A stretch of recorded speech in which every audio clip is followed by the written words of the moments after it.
if you go through my profile on social media, you would notice a 12, 13-year-old who's carrying a school bag. We call them suitcase. It had a 702 sticker on it. And at that time, 702 was a music station. So the love for radio started there as well. And I think household as well. I mean, I grew up with my late grandmother. It was just the two of us in the house. And it was a time when televisions were not affordable to every household at that particular time. So, if you wanted to go watch television, you had to go next door or your friend's house, a couple of houses down the road. So, and you watch it for a limited time. Then after that, you're told to go home. And when you get home, I would find my grandmother listening to the radio. So it started with the radio dramas, and then it grew into your top 30. I mean, Kansas City is the first person I remember listening to on the radio, Radio Zulu at the time. It actually grew from there, plus the fact that one was also attracted to newspapers and all of that. So I would read articles and I would imagine my name, being on the byline of the article and all of that. But it sort of grew, I think, when I was in high school. Because when I was in high school, I was really into music. I thought I was going to be a DJ, mixed DJ and all of that. And it was the era of house music, 10 City, and all of those house groups at that time. And the evolution of Kwaito as well at the time was quite huge. And people like the late Bob Mabena, Glenn Lewis, and all of that. I mean, these were our mega superstars at the time. And we fashioned ourselves around people like that. So when I was in high school, when was it, 94, 95, right? That's when it happened. From then on, I think a group of friends, we went to a community radio station which had just been set up, because most community stations were set up around 95, 96. So we went to one in Soweto, in Dube village. And just as I walked in with a group of guys, I then realized, dude, sharp, this is my thing. But it took a while before it took off. That's when the build-up started. And then I did some training, because I was supposed to go to vets, and I didn't because of money. But I took the money that I had, Vets Tech. I took the money that I had, and I went for training, because we were trained by somebody who was a professional in the radio industry, Ghana Hatting, who used to work for Radio Bob. And then she sent me to go and do auditions at some radio station called Bua Community Radio, which was run by an author, Ntate Mutobi Mutlwatse. Is also into plays, stage plays and all of that. But by and large, a lot of us know him as an author.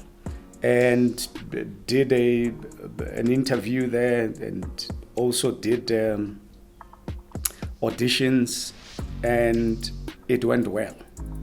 Even though it was not supposed to go well, but it went well.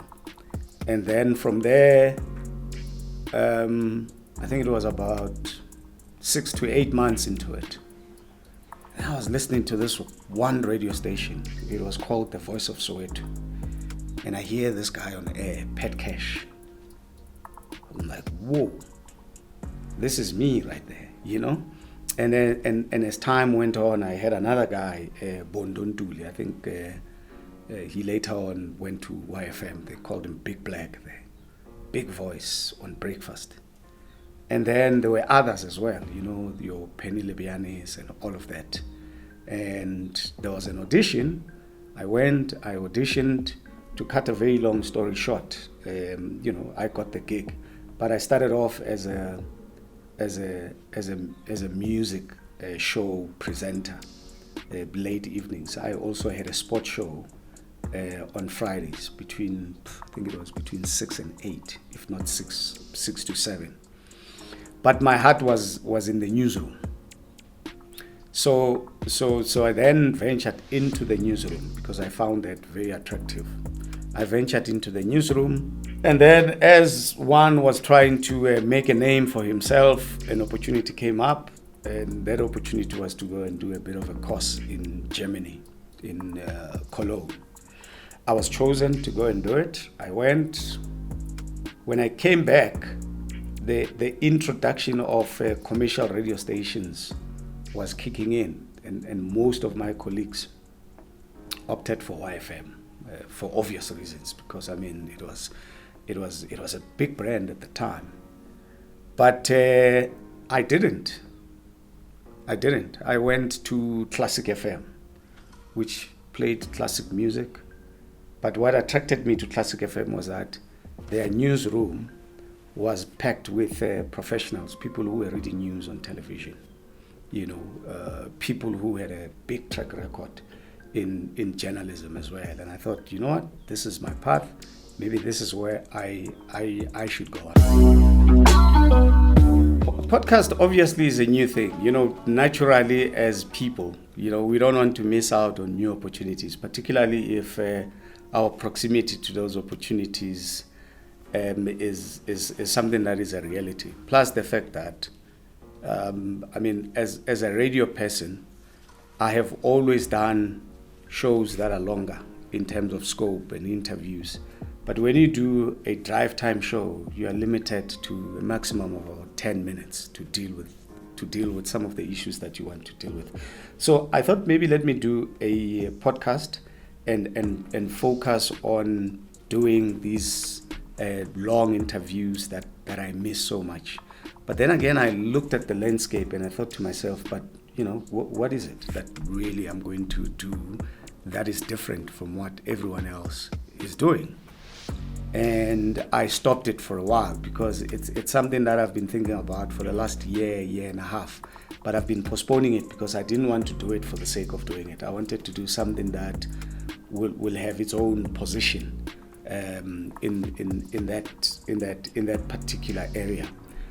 But then this year I actually came up with an idea, and I thought to myself, in this country we have so many issues. And most of these issues in the main affect young people. And I mean, if you are in the rural areas or township areas, there are issues of dysfunctionality for poor black kids. If you are in tertiary, there are issues of money, for a lot of black kids. They end up going on strike, they end up living in spaces that are not suitable for people that should be studying. When they complete their studies, they have no hope of finding a job. They have no hope of starting their own businesses and all of that, And as a result, I think young people have actually become numb to some of the issues that we have because their voices are muted anyway. Even if they have ideas, their voices are muted anyway. So entertainment becomes their soft landing pad, if you will, because that's where they can express themselves. That is why you find a lot of young people today. They want to be producers, they want to be presenters, they want to be all of these things that actually gives them a voice. But they have relegated the political space to adults. And then I thought, but maybe one can come up with a concept where you get student journalists to go out and out of their own free will decide on stories that ideally, if they were to sit at home and watch TV or watch a talk show, they would listen to. And what I did was to send out an invite to say, I'm looking for student journalists. There's a small project that I'm doing. And the response was huge. The response was huge because of two things. One, because most of them are unemployed, at least those that recently graduated. Two, those that are about to graduate, obviously they understand that the terrain that they are going into is not an easy one in terms of breaking it into the industry. And I said to them, I want you to go out, use your own phone, go out, record people of interest or talk about issues of interest. The only way that you think would work. I'm not going to tell you what to do and who to speak to and what to ask and all of that and which topics to choose. You just go, choose a topic, and then send them to me. I'll give you a stipend, right, out of my own pocket.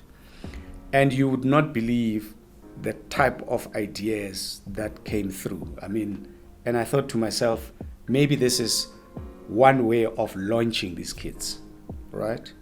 I want to see their faces. I want to see them, decoding that which they went out to decode. So just to give you an example, one of the suggestions was, why don't we speak to churches and say to churches, outside of your own environment, what role do you play as a church to develop your communities? And I thought, wow, that's a brilliant idea, because most cases, churches are inward.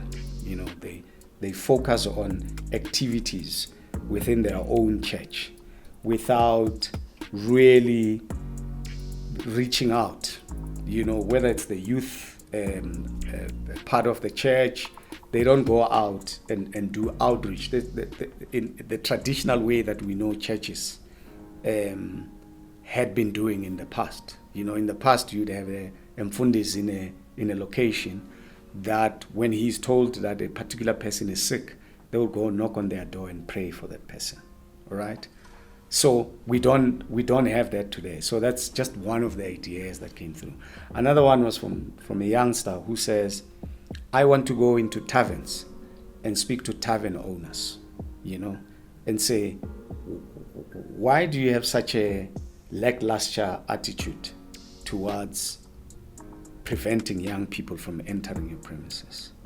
What about issues of security? Because people just enter into taverns, they throw out a gun, they shoot people, and they walk out. What are you doing about all of those things, And over and above, how do you adjust your business to speak to periods like when kids are writing their matric exams?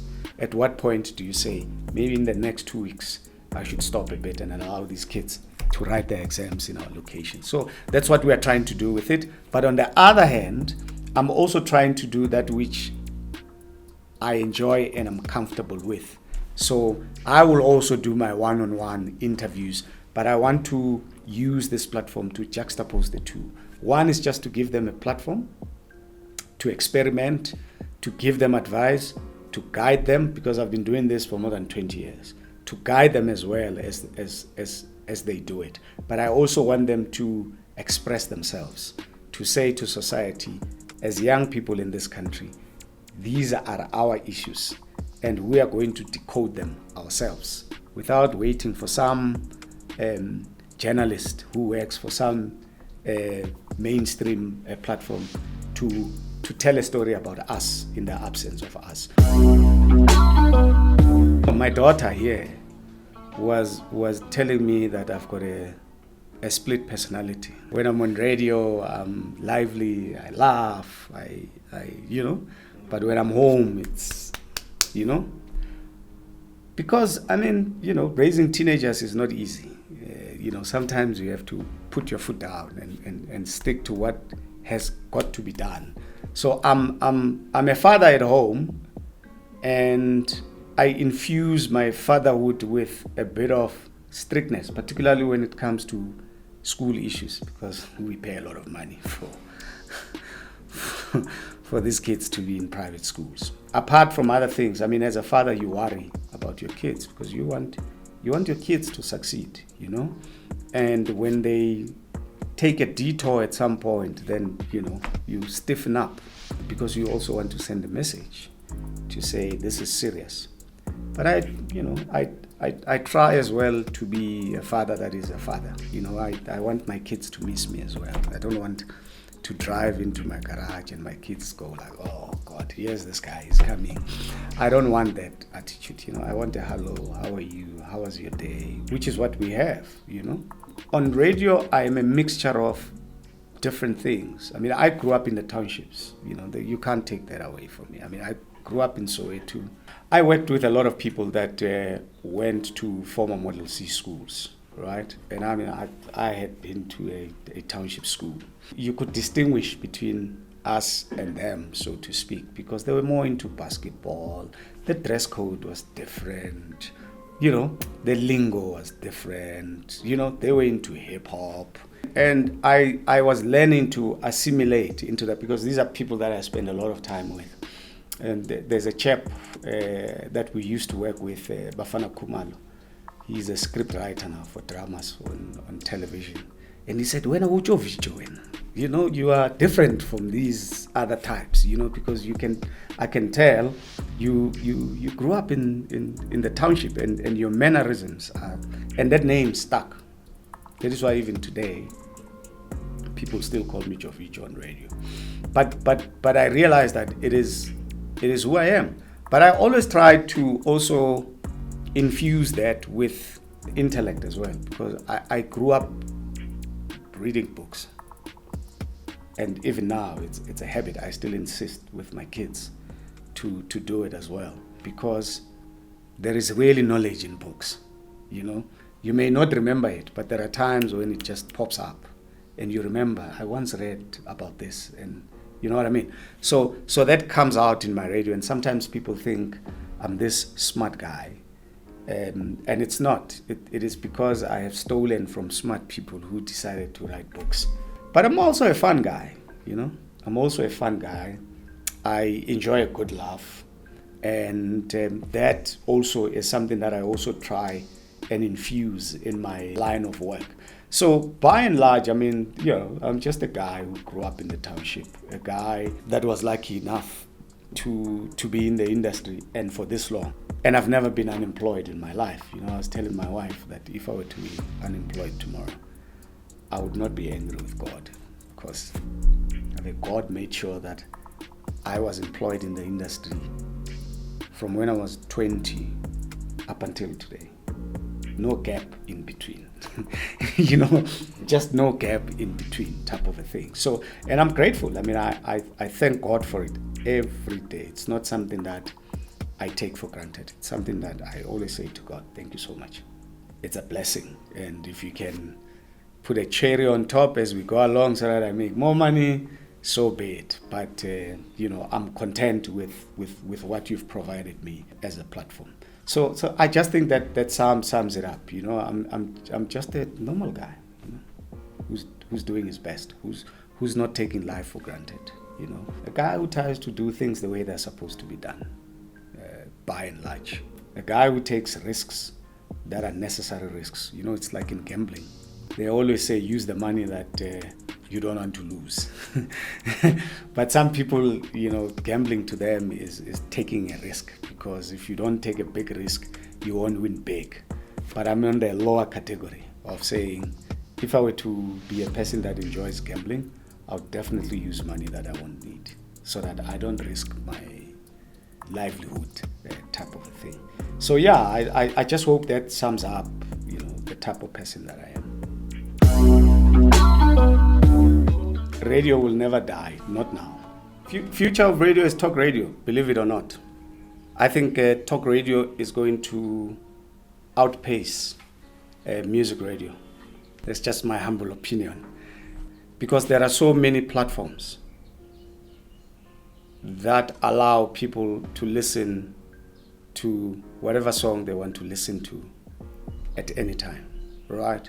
So you might want to listen to a particular genre of music, and you flick through the stations and you don't find it. What then do? You resort to either your own collection that you bought online. With talk radio, it's a totally different issue altogether. One, there are always issues in this country, right? Two, we are a country of people with a whole lot of opinions.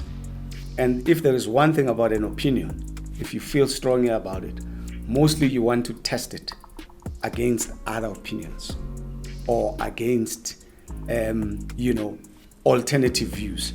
Or you may not have an opinion at all, but it may be something that you are interested in.